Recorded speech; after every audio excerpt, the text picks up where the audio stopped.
Chers hôtes du Mali, l'an dernier, à la même heure, sur cette même antenne, le président de la République par intérim, mon estimé aîné, le professeur Diongouna Traoré, déclarait avec assurance que c'est le président élu qui livrera aux Maliens le message du 22 septembre 2013.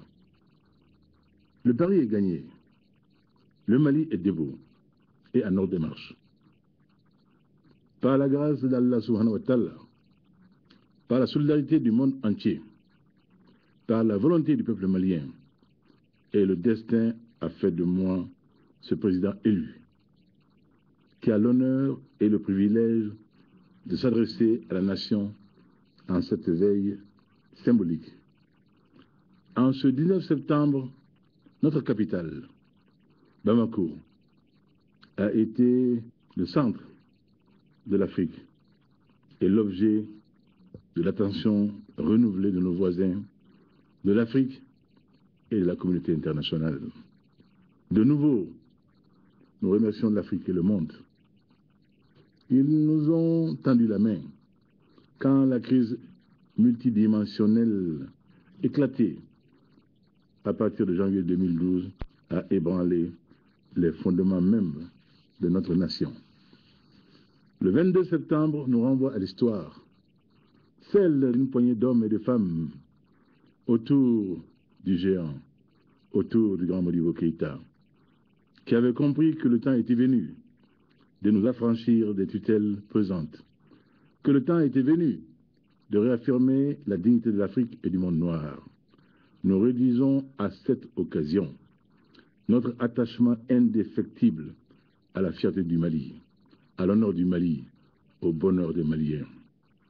Un Mali qui ne baissera plus la tête. Un Mali de diversité et de convivialité préservée. Un Mali prêt à se dissoudre dans l'Afrique si tel l'exigeait l'unité continentale. Un Mali partenaire exigeant et respecté du monde. Un Mali partie prenante de toutes les solidarités pour que cette planète soit celle de l'épanouissement de l'homme, sans distinction aucune de couleur, de race, de religion, de sexe, d'âge ou de nationalité. Mes chers compatriotes, cet anniversaire doit être placé sous le signe de la méditation et de la communion. Nous ne pouvons plus faire semblant. Des soldats d'autres nationalités sont morts sur le sol malien pour la défense de notre patrie, pour la dignité de nos femmes et pour l'épanouissement de nos enfants. De ces martyrs arrachés à notre affection et de tous les soldats héroïques qui ont gagné la guerre du Mali, nous devons nous souvenir constamment.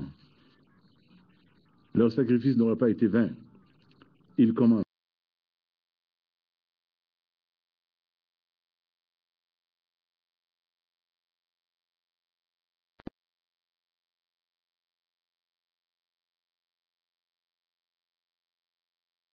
De la démocratie et de la...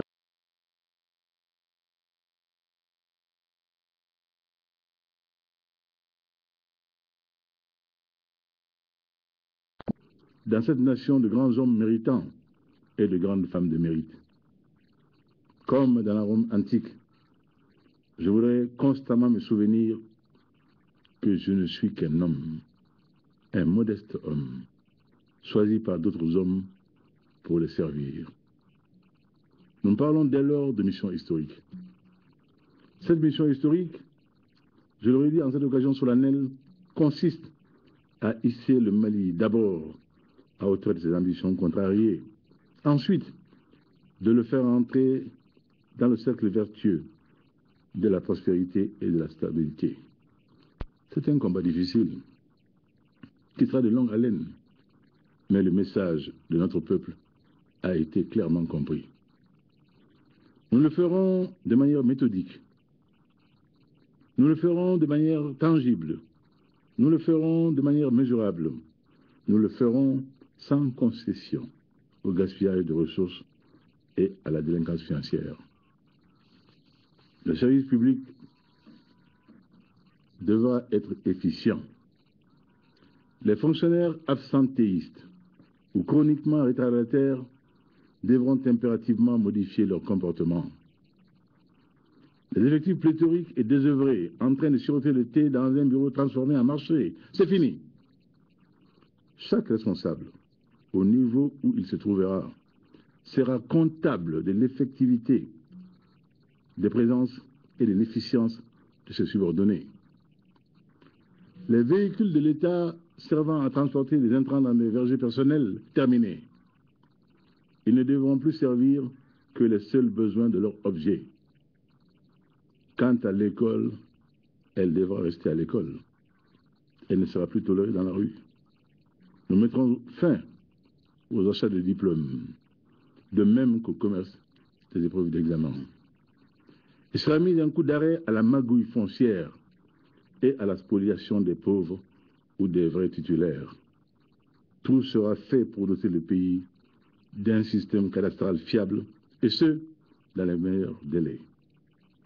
Il en sera fini des procès monnayés dans des bureaux de juges oublieux de l'éthique et de la morale. Nous stopperons le délitement de l'appareil judiciaire, seul contre-pouvoir sûr dans les démocraties représentatives. Nous attacherons une importance sans prix à la surveillance du système d'intégrité publique. L'argent de l'État restera dans les caisses de l'État où sera investi à bon escient au service de l'intérêt général. Chers compatriotes, je sais que la guerre contre la corruption ne sera pas gagnée tout de suite. Mais si nous ne la gagnions pas, nous aurions manqué de prendre en compte une des leçons majeures des crises de régime, d'État et de société que nous venons de traverser. Alors, nous la gagnerons cette guerre. Et nous la gagnerons ensemble. Les agents des services publics eux-mêmes, les organisations de vigie citoyenne, les institutions publiques, dont le gouvernement et le Parlement, et moi-même, en application du contrat d'honneur qui me lie désormais au peuple malien. S'il faut sortir la main de fer du gant de velours pour le salut, le respect et l'intérêt du peuple malien, je la sortirai sans hésiter. Mais je sais que la corruption se gagne d'abord par des réformes systémiques. Nous les ferons. Seule la création de richesses permettra également d'améliorer les conditions du service public et du citoyen en général qui a droit à une vie décente et digne. Nous veillerons ensemble à la protection des richesses existantes, mais aussi à la création de richesses additionnelles à travers une politique d'investissement incitative pour nos partenaires, audacieuse et volontariste pour nos compatriotes, en particulier nos jeunes, notre jeunesse, lorsqu'elle est porteuse de projets et désireuse de voler de ses propres ailes. Telle est la raison de la création d'un ministère délégué à la promotion de l'investissement dans le gouvernement d'Oumar Tatamli. La planification rigoureuse et la prospective seront notre salut de pays à forte croissance démographique où la jeunesse réclame, à juste raison, une part de plus en plus importante dans les richesses nationales limitées. Et ce, dans un contexte international qui recuse la médiocrité. Prévoir et gérer, planifier et bâtir sur les certitudes, parfois sur des hypothèses basses, en un mot, anticiper est incontournable à notre projet qui est celui de la présence du Mali au monde. Une présence de qualité, une présence à la hauteur de notre histoire. Le ministère en charge de la réconciliation nationale et du développement des régions du Nord traduit notre conviction profonde que l'entente est possible en notre sein, que notre capital social reste solide, même si nous le sollicitons parfois de trop. Il s'agit dans notre optique d'accélérer le développement des zones écologiques qui peuvent être des zones grises et porter, comme nous l'avons déjà subi, la menace contre l'ensemble national, voire au-delà. Mais nous savons qu'il n'y a pas de point fixe où finit le sud et où commence le nord. Nous savons aussi qu'il y a le nord-est et le nord-ouest. Nous savons surtout que pour réhabiliter l'économie du nord, il est indispensable de recréer les continuums rompus qui faisaient de Gossi et de Douanza la même entité. Le temps impose des priorités, mais aucune zone et aucun système de production ne sera oublié à terme. Car il s'agit, après tout, de créer des conditions meilleures pour l'intégration nationale, mais aussi de favoriser l'inclusion nationale.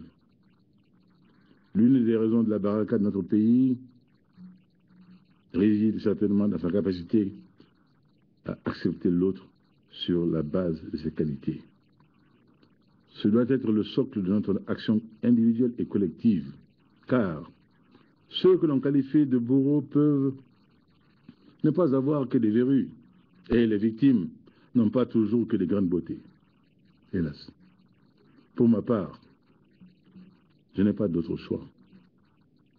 Dans la mission qui est désormais mienne, je n'ai pas d'autre choix que de sacrifier ma personne à la cause du Mali, sans aucune place pour la rancœur ou la revanche. Vive le Mali éternel, vive le Mali debout, fier et digne, vive le Mali en action en Afrique, vive notre vivre ensemble, notre vouloir commun dans ce pays que Dieu nous a donné en partage. Merci.